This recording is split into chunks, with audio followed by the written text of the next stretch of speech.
दिल्ली के रोहिणी इलाके में स्थित ब्रह्म शक्ति हॉस्पिटल के आईसीयू वार्ड में आग लग गई, जिसके बाद अफरा तफरी का माहौल हो गया। ये सूचना फायर दमकल कर्मियों को भी मिली। पुलिस की गाड़ियां भी मौके पर पहुंची और रेस्क्यू कर सभी मरीजों को बाहर निकाल लिया गया। लेकिन दुख की बात यह है कि इस अग्निकांड में एक मरीज की मौत हो गई।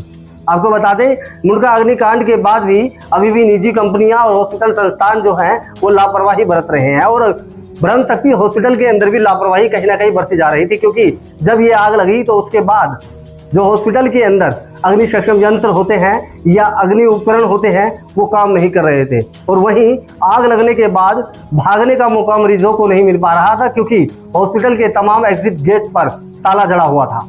देखिए इस रिपोर्ट में। राजधानी दिल्ली में आग लगने से लगातार लोगों की जान जा रही है। रोहिणी के ब्रह्म शक्ति अस्पताल के आईसीयू वार्ड में आज सुबह आग लग गई। आग लगने से एक मरीज की मौत हो गई। आग की सूचना पाते ही दमकल की 9 गाड़ियां मौके पर पहुंची और आग पर काबू पाया। इस हादसे में एक मरीज को छोड़कर बाकी सभी को सुरक्षित बचा लिया गया है। आग सुबह 5 बजे के करीब लगी है। कोट खुर्द स्थित हॉस्पिटल में 3rd फ्लोर पर ये आग लगी। प्रशासन द्वारा रेस्क्यू ऑपरेशन करते हुए मरीजों को बाहर निकाला गया। एक मिनट, क्या नाम क्या? सुमन नाम है जी मेरा। क्या मामला हुआ है, कब की बात है, कैसे? सर ये रात को तो 10 बजे तक बिल्कुल ठीक थे, कोई दिक्कत नहीं, कोई परेशानी नहीं, कुछ नहीं। अब हमारे पास सवेरे फ़ोन आता है कि आग लग गई है हॉस्पिटल में और आपका पेशेंट सीरियस है, आप जल्दी आ जाओ। हम आए सुबह, हॉस्पिटल में पेशेंट तो हमारे थे ही नहीं यहाँ पे। हमें पता चला, फिर वो एक पुलिस वाले सर है, उनका नाम तो मैं नहीं जानती, सतवीर जी, उन्होंने बोला कि आपके पेशेंट यहाँ से रेफ़र कर दिए गए हैं और आप ऐसे ही उनको रिसीव करोगे, पोस्टमार्टम कराओगे।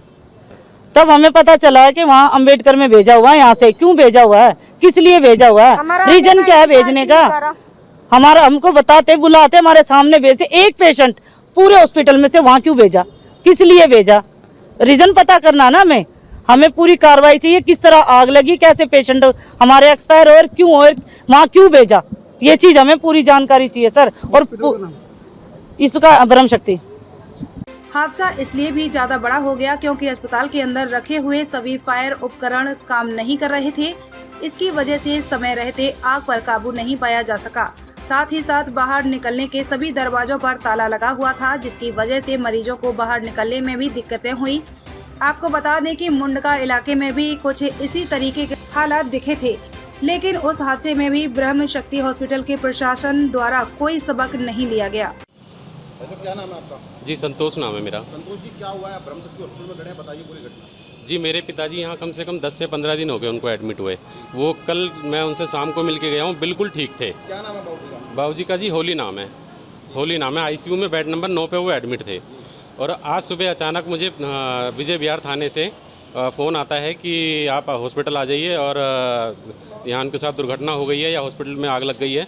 उन्होंने इस तरीके से मुझे बताया और यहाँ पे आके हमें पता लगा कि इन लोगों ने उन्हें यहाँ से रेफ़र कर दिया है। ये चीज़ नहीं बताई कि वो एक्सपायर हो गए हैं जी। और हम लोग जब हमने अभी पता लगाया, इंस्पेक्टर थे ASI सतवीर जी से मिले तो उन्होंने बताया कि आप पोस्टमार्टम कराना चाहते हैं या ऐसे ही ले जाएंगे।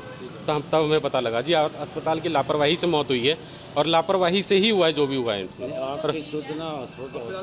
नहीं, हॉस्पिटल से मुझे कोई सूचना नहीं मिली। मेरा फ़ोन मेरे हाथ में है जी। हम कार्रवाई चाहते हैं इस चीज़ पे। फिलहाल एक मरीज की मौत मामले में अब अलग अलग एजेंसियां पूरे मामले की जांच कर रही हैं। सवाल तो यही खड़ा होता है कि आखिरकार एक अस्पताल में इतनी बड़ी लापरवाही और मरीजों की जान के साथ खिलवाड़ कैसे किया जा सकता है। दिल्ली से खलील अंसारी की रिपोर्ट।